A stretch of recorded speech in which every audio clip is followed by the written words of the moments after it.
Good afternoon, folks. Greg Silverman here for CIOs and bow ties, coming to you from deep in quarantine, I guess, where the internet is not as reliable as we're used to. But be that as it may, I hope all the infrastructure is solid because I've got a wonderful guest on the line for us today. A gentleman I've known for many years, a gentleman by the name of Les Baquiran. And Les is the founder and principal at Alpine Capital Advisors since 2014. Prior to that, he was at Park Hill, which is a division of Blackstone. And essentially, Les has spent his very successful career in the fundraising space, servicing investors and funds in the Americas, Europe, and Asia, where we got to know each other back in the Wilmington days. So that's 8 or 9 years ago, less. But a prodigious worker. His work ethic is always astounds me, and he's got a lot of other activities going on. So he's an advisor to Good Judgment Incorporated, and I'd like you to tell us what that is in a few minutes. A term member at the Council of Foreign Relations, co-director of the Latin American Board of Hedge Fund Association, Leadership Council member of the Iraq and Afghanistan Veterans of America. That's kind of interesting. I'd like to hear more about that. Les has spoken or advised on curriculum at schools including Harvard, Stanford, Yale, and NYU. He graduated from Connecticut College with a degree in international political economy with a study abroad. And that's a question I've got for you on a little selfish personal basis. We'll get to that as well. And exchanged at Georgetown University, Chinese University of Hong Kong, US Coast Guard Academy, and of course, UCT, Les, University of Cape Town, which I guess is the common thread which we originated on for, let's say, our friendship at this point.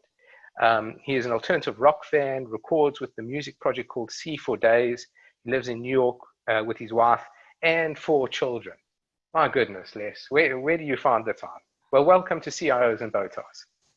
Thanks, Greg. It's good to be with you today. Yeah, certainly appreciate your time, Les. Alpine Capital Advisors is a very, I guess I've seen it from its genesis, its outset, and at its heart, it is a capital fundraising private placement business. But so much more. I mean, the level of information you put out, you've got something, I'll just tell folks right now, called the Alpine Investment Review, AIR, which has got, what is it, like a weekly email that you send out with curated news and other stuff? Les, tell us a little bit about AIR, because I think it's fascinating. Yeah, well, thanks again. AIR it started out as just almost like a repository of things that I read on a daily basis, and I kept it for myself. And then I started sending it out to a few clients. When I was at Park Hill which a part of Blackstone, the mailing list eventually got so big that the compliance people actually didn't like it because they thought it was a mass solicitation. So I stopped for a couple of years. But then when I started my own business, one of the great things you could do is you could do whatever you want. And I thought a great way to kind of stay in touch with clients as well as just make myself honest by continuing to reading and keeping up on the news, we put together this newsletter. And we have now almost 10,000 subscribers, mostly institutional LPs and GPs. Right. And it's just been a great experience. Yeah, certainly. So, my first question to you again, and you touched on a little bit, but I think there's a little bit more to it than that, is that, we've seen many placement agencies out there, but none of which have your level of, let's say, commitment to the LP base. It's almost as if you're running a media company to me on the outside. And so maybe can you just touch a little bit on kind of the level of data that you're seeing and how you're thinking about the world and aggregating all this various data? Well, I think the very selfish explanation for all of this is that never before have there been so many smart, hardworking, well-pedigreed GPs and marketers, by the way, placement agents, marketers, IR people. And it's all about something that's very simple. You got to stay sharp, so you got to know your stuff. And then secondly, it's all about the marginal propensity for that LP to return your call or return that email more so than another person. So some people call it content marketing. thought leadership. I just think of it as a way to kind of, it's mental exercise for me. So people, they sometimes ask me, what are you seeing? What are you thinking? What are you hearing? And a lot of it is not only the things that we read and collect, but a lot of it is just talking to LPs and GPs on a very, very frequent basis. And then the second thing is a lot of times people say, hey, it's great to talk to you. I've been reading your stuff for years. And that's just heartwarming, because it's nice to know that, once every few weeks they get a little value out of us. Yeah. So it really kind of just helps with the conversations as far as being more organic. Excellent, excellent. Yeah, I mean, the content is really top notch. And so before we dive into that in a bit more detail, so Alpine Capital Advisors has relationship with allocators, mostly North and South America and Asia. So those would include public and corporate plans, hospitals, sovereign wealth funds, endowments, foundations, family offices, and insurance companies, as well as, I guess, the intermediary layer, let's call it the outsourced CIO multifamily space. So you have, my friend, a great feel on the allocator community. So let's dive in there. Let me start with the Berkshire Hathaway event. That every 10 years now, you've actually been going to Omaha, or this year it was virtual. Tell us a little bit about that event, why you put that on, what you get out of it, what you think of Warren Buffett. Well, Warren Buffett is obviously, a great investor, but he particularly has some special meaning to me. So I went to my first Buffett meeting actually with my mom, who has held the stock for a long time. And we went not too long ago, but 2013. So we've been going every year. So this would, and I think what we really get out of it, and what I got out of it the first time I went, is this sense of Wall Street, but in a way where there is there's an entrepreneurial feel. And if you know anything about Warren Buffett, right, what he did. He left New York, he went to Omaha, he started his business. Mm-hmm. And that's the feel that I got. And I was inspired that weekend. And literally the Monday after, I went to my boss's office and quit and started my business. So to me, it means a lot. We do this event, and we do this event with some of our friends. It started off as a small event with about 20 to 30 people, and it's still not a huge event, because it's really people that we know pretty well. So call it about 100, 150 people, LPs and GPs. Obviously, people on this call have been to conferences that have thousands of people, so not that big. And it's just a place where a lot of limited partners and general partners come to meet in a really relaxed environment where you can kind of get to know people. Again, I'll keep using this word organic, but it's not sort of one of these things where people feel like they're they're ordering meat at a deli counter and going from manager to manager. Yes. So from that perspective, it's just a great, natural, fun way. And in many ways, maybe one of the downsides of it is that it's such a great event. 40,000 people go every year from all over the world, including South Africa, Greg. I've met many South Africans at the event. I'm certain, yeah. But it's when it's over, and I don't, he's 89, so it can't go on forever. I just wonder what if anything is going to replace it, because it's really the only event of its kind in Wall Street where you can, get together with your friends, learn about investing, and in a way which he's not only a great investor, but he's also a great educator. And great philanthropist. And I'm almost sad knowing that when it's over, I'm not really sure if there's anything that'll indeed. So I suspect a couple of things based on that answer, that you yourself are probably a value guy, a value investor, or maybe not. But aside from the collegial nature, and I get that, and that's highly important, maybe you can tell us one or two great points that you've picked up from doing this over and over, that you've been able to communicate and add value to your LP community with. Well, the event, I think it's an interesting event, and I don't want to talk about it too much, only because it's not really my event. It's his event. It's Berkshire's event, and we just get together with a Have, lot of have, have friends. you ever met Warren?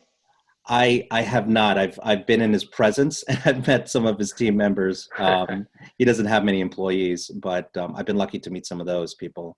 Right. Um, but it's just I can't say enough about it, that it's, everyone's sort of wearing jeans and a button up t-shirt. Some people are even more, and but you're meeting people that in some, some people are managing tens, if not, much more, multiples of that, billions of dollars. Right. You Right. could walk up to them, you could see guys like Mara Gabelli, or Tom Russo, or Bill Ackman, just kind of hanging out by the bar. It's not something that you usually see. Got it. So from that perspective, you see Ajit Jain, or members of his team, like Todd Combs or Ted Weschler, in the lobby of the hotel. So it's really just a great event where you Mm. can see people from all over the world, all over the industry, even people not in the industry, including athletes, business leaders. I saw Masahashi Son 2 years ago in Omaha. Mm. So it's a really cool event. I would recommend not only you going, Greg, or not even your listeners going, but go and bring your friends and even your family. Yeah, It's I've heard nothing but good things, and I think from the allocator community, thank you to you for making that your side of the event possible. Okay, so let's flip over to something which you may or may you can correct me or not here, but you started these. I think since the pandemic hit, I noticed some LP focused, let's say, LinkedIn groups or communities that you've put together, and then you've had a bit of a town hall, what's it, every week, every couple of weeks, event where somebody's pitching an idea, potluck, and stuff like that. Again, just innovative stuff as a way to kind of breach that ground between GP, LP. But talk to us a little bit about that. How's that been going? What are you trying to achieve with that? Well, when the shutdown started in earnest, I think all of us had to come to the decision of, what do I do now? Because this is something that is, it's an unprecedented. And how do I engage with people? Whether it's with clients or service providers. For me, on both on the GPs and LP side, and you could either just do what you normally do. What we chose to do is to embrace the remote work environment, sign up with a Zoom account, and try to do as much interactivity and as much engagement as we could via Zoom. So we do host 1 to 2 town halls a week on different topics. And we also we have polls that we ask our participants to host. They're all curated, so they're all people that we know and know well. They're all people who are institutional in nature, so people that manage large pools of capital. Mm-hmm. And it's great, because I think, in the one silver lining that we've really kind of experienced during this whole quarantine remote work environment, is that people are very willing to share, and also very open-minded to see what's possible, what are other people thinking, even Mm-hmm. complete strangers. People are more willing than ever to kind of talk to a stranger and share ideas, if because strangers in general have been much more willing to share their ideas. So it's been great for us. We've just our 20th one. We hope to do 20 more. We're actually hosting a global virtual investment summit with I'm Asian American, so it's Asian American Month, and we're doing an event for that's to benefit Asian charities with over Super. 200 investors from 20 countries. So we're doing a lot of stuff. We're embracing the remote from work Zoom world. Yeah, well, pandemic can't stop you, geography can't stop you. I think you're unstoppable at this point, Les. So let's take one more question, then that will tee us up for the next part. But obviously, again, you've got your pulse on the GP and LP community. And so tell us, based on all these different events and touch points you've had, what is the current sentiment among LP allocators, and what's the level of activity you're seeing right now from them?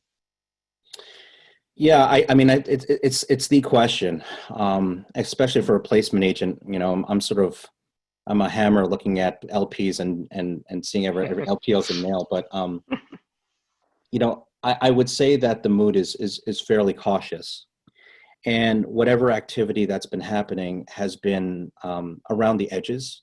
It hasn't been LPs, at least the LPs that I talked to, have been kind of pounding the table and going into the markets full throated, kind of all in.